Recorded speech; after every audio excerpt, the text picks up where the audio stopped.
Welcome sa Dries TV. Kung interesado ka sa ganitong news, huwag kalimutang isubscribe ang ating YouTube channel. Maraming salamat! Welcome po ulit sa ating panibagong update tungkol kina Kim and Paolo Abilino. Sa bawat update natin, tatalakayin natin ang mga pinag-uusapan sa mundo ng social media tungkol kina Kim and Paolo Abilino. Kaya naman kung hindi pa po kayo nakasubscribe dito sa ating channel nako, i-click nyo na po yan and isama nyo na din ang bell button. So ayan, welcome back again sa ating YouTube channel mga ka-Kimpao, and sa update natin ito, ang pag-uusapan natin ay tungkol sa mga importanteng kaganapan kina Kim and syempre kay Paolo Abilino. Pero bago po ang lahat mga ka-Kimpao, narito muna ang mga napili nating komento patungkol yan sa naging previous update natin. Una komento mula po ito kay Ginang Tess Soylan. Sabi niya po, Kimpao lang sapat na makapartner magkasama kahit saan man project. Out of town masaya silang makita sa mga post na magkasama. Kaya wag nang balaking i-partner pa sa iba ang Kimpao. Patira kayo sa kanila. Wag puro material at pera ang pairalin. Isipin din ang mararamdaman ng Kimpao, lalo na ng mga fans at netizen. Makonsensya naman kayo. Kung paghiwalayin ang Kimpao, magpasikat na lang kayo ng iba. Huwag sirain ang samahan ng Kimpao, matakot kayo sa karma. So maraming salamat po sa komento, Ginang Tess Soylan. Tama po kayo. Dapat magpasikat na lamang po ng iba ang management ni Kim and Paolo Abilino. Kasi ang Kimpao po talagang nakabuo na po ng fan base na talaga namang abot hanggang sa ibang bansa. So maraming magtatampo, maraming masasaktan mga ka-Kimpao na mga fans pag ito ay nangyari. Pero wag kayong mag-alala, hindi naman po siguro yan totoo mga ka-Kimpao. At malay nyo, papromo lamang po yan ng management para nang sa ganun ay mapag-usapan itong daalibay ni Kim and Paolo Abilino. At ang next comment natin na babasahin ay mula naman po kay Ginang Eliza Lim. Sabi niya po, tama ka madam, promo strategy lang ang ginagawa nila. Tapos kami namang mga senior ay kumagat naman kaagad. Nakakainis na balita pero if you analyze it, kakaumpisa lang ng shoot nila sa series. Hindi pa nangangalhati ang shoot nila. May paukyab na bagong leading lady ni Pao. Subukan lang nila i-separate ang Kimpao, nakakaawa si Paolo. Diretso sa pagkalaos. Walang susuporta sa kanya with a new leading lady. Only Kim has the magic if the two of them are together. Wala nang iba. Pag mabuwag sila kay Kim na lang ako at never na akong support kay Paolo. Kung mahal niya si Kim, this is the time na isacrifice na niya ang offer at hindi niya iiwan si Kim at sana pakasal na sila para maging successful ang kanilang married life. Kasi nasa kay Kim na ang lahat na good qualities na aasawahin. So yes, tama po kayo, Ginang Eliza Lim. Unti-unti na pong babagsak yung career ni Paolo Abilino once po na inalis po sa kanya ang isang Chinita Princess. Dahil karamihan po ng mga fans, pag nangyari po yon, ang suporta nila ay mahahati.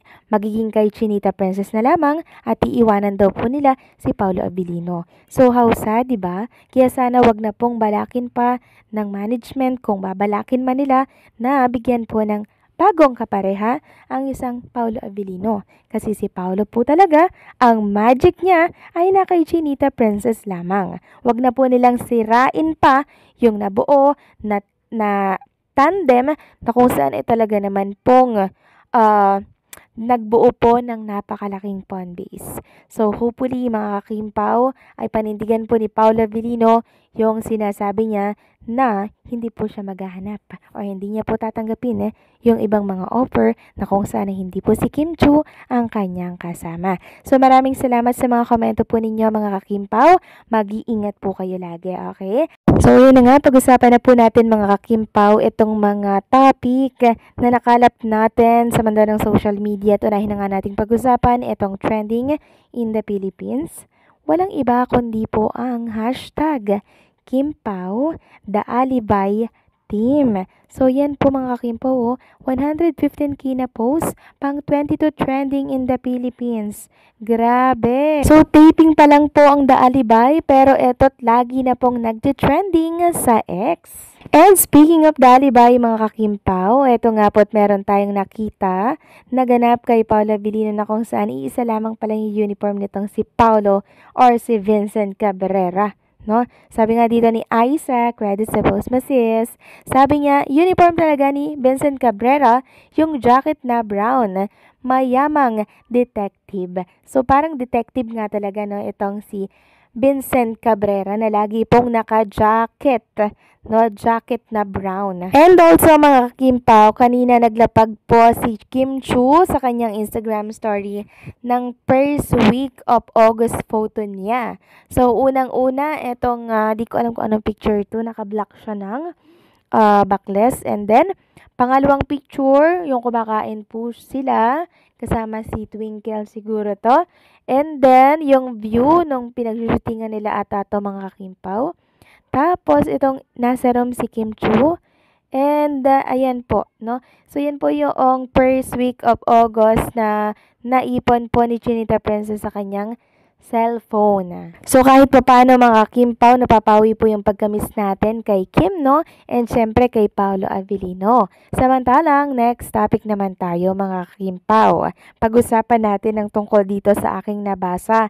Sa usapan po ng mga Kimpaw fan, dito po sa isang post sa Facebook po yan.